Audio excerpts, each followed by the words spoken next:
Are you ready to get married? Welcome to the Snipe Life, where we look at creativity through the lens of Christianity. And today we're going to be taking a look at The Chosen Season 1, Episode 5, but particularly speaking about the marriage section of this episode. Now, marriage is obviously a very important thing within our culture and within the Bible. Marriage is something that God created between a man and a woman, very specifically to be a bond, to be something that lasts for a lifetime, to be something that shows a lot of the intricate details that we see between ourselves and God as well. And the marriage ceremony itself is no exception to this metaphor between us and God. In fact, the ancient Jewish ceremony shows us a lot about the second coming of Christ as well. So let's dive into this.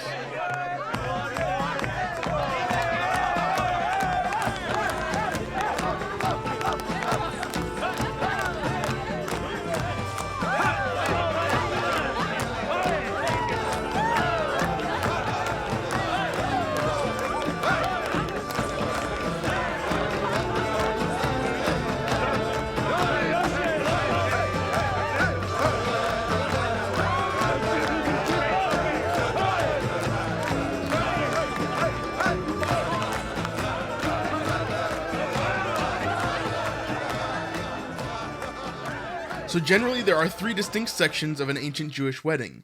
First is called the shidduchin. This is a verbal agreement between the bride and the groom's family that this wedding would take place. The groom's father would generally choose a bride for the groom, and we see Peter talking about this even in The Chosen. We leave for Cana today. What's in Cana? A wedding? What does the wedding have to do with the liberation of Israel? I'm about to find out. Come on. Don't you think our wedding was a kind of liberation? From your fear that I would be bald. Oh, my father's nearly blind. He makes a joke that his father is nearly blind, so he may have chosen not so pretty bride for him. This was done this way because many marriages were seen as a way of survival and reliance on each other. You became an alliance as a family together, not just a man and a woman, but the families would be joined together. Although the bride's consent was considered as well, we see even back in Genesis that Rebecca had to go willingly. Now, to put this in perspective for us, this is just like us and Jesus, our relationship together. We have to willingly go with Jesus. He's not going to force us, right? We have to come to this verbal agreement in the first place. Now, at this point in the wedding timeline, there is no contract. There is no full legal binding agreement, so any party could walk away at any time. But to get ready for that moment, to get ready for the betrothal, they both would have to be cleansed. Now, we know about the mikvahs, right? This was a large Jewish tradition in which people would immerse themselves in water to be cleansed. And both the bride and the groom would have to do this obviously separately to be cleansed before the betrothal. Now, again, we see an allusion to this with Jesus. As he was baptized in the Jordan River by John the Baptist, this was his mikvah moment, getting ready for the betrothal. And what is ours? Well, we're asked to be baptized. We're sent out to baptize others. That's why baptism is such an important part of our journey, to cleanse us, to get ready for the betrothal. And that brings us to the betrothal, the erusin. After the couple was cleansed by immersion, they entered the chuppah. Now, this is a symbol of a new household being formed by the couple. We see lots of talk about the chuppah in episode 5, as it's kind of crooked, but just good enough. I think it might be a little roomier on this side. Perfect.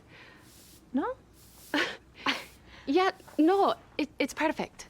And sturdy. Let me speak with the carpenter. I know their language. It will be okay. Will you help me decorate it? Dinah, please. Let me do this for you. Mary, I love you, but Rafi and I got what we paid for. I'm embarrassed how few timbers we could offer. There's no reason to settle. Who's settling? It'll be perfect.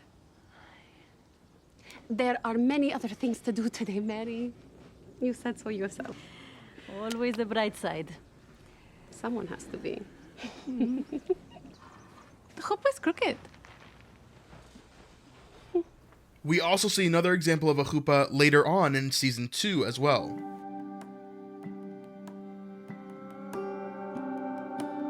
Now, at this point in the ceremony, the covenant has been made. The two are considered married, although they do not live together and they're not involved in sexual relations. This is one of the longest periods of the marriage ceremony. You see, the groom would go away to prepare a home for the bride and groom. He would go and he would literally build a house, get it ready for them, make sure that they had a good place to start a family. We hear a lot of allusions to this in the Bible. There are a ton of verses all about us being the bride of Christ and Christ being the bridegroom. Now, as the groom left, he would have generally about a year to prepare a home, although there was no set time. The bride would have to wait and be ready for him to return. You see, as he returned, he would gather his wedding party, they would march towards the bride's house, and they would be shouting and blowing the shofar. It was a big, big event. And although the bride knew that the groom could come back at any time, she had to be absolutely ready. Remember, we hear about this a lot. Even Jesus telling us the parable of the wise and the foolish virgins. Again, an allusion back to us. If we, the church, are the bride, waiting for the groom to return, remember, Jesus has left, and he told us he is going to prepare a place for us. Again, it's all in connection, right? So for us, we're waiting. We have to be ready for his return, to have our oil lamps filled. In John 14:3, it says it this way, "And if I go and prepare a place for you, I will come back and take you to be with me, that you also may be where I am." Again, all of this context would have been very well known within Jewish society. Then the final leg of the Jewish ceremony.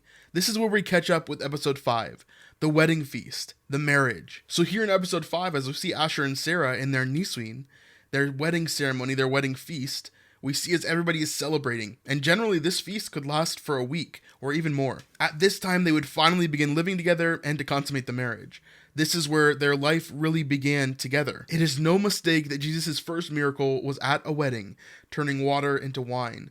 This became a massively influential piece of his ministry and how he explained the kingdom of heaven to people who didn't understand, and how he still explains it to us today. There are so many things in the world telling us that this is the end days, that we are so close to Christ's return. So we have to be ready. We cannot be foolish about our preparation. We have to keep ourselves consecrated and holy, set apart for Christ's return. So I'll return to my first question. Are you ready to be married? Are you ready for Christ to come back? If not, maybe you have some questions. Leave those in the comments below. Tell us about your experience. What do you think about this whole wedding feast idea? We'd love to talk to you more in the comments. The allusion to marriage in the Bible is so strong, and there's a reason for that. It helps us to understand the relationship, helps us to understand how things are to be ordered as things move on and the second coming of Christ is getting closer and closer. Helps us to prepare and to understand what we're preparing for. If you're interested in digging into this scene in the Bible, we're actually going through a whole series of the book of John. So if you want to check out this specific episode, check it out right here. Also, I want to say thank you to our Patreon supporters and our channel members here on YouTube. They are the backbone of this channel and help us to continue to grow and do more videos like this. So I hope you enjoyed this video. I hope you learned something, and thanks for being part of our community. We love you guys so much, and we'll see you guys on the next one. Peace.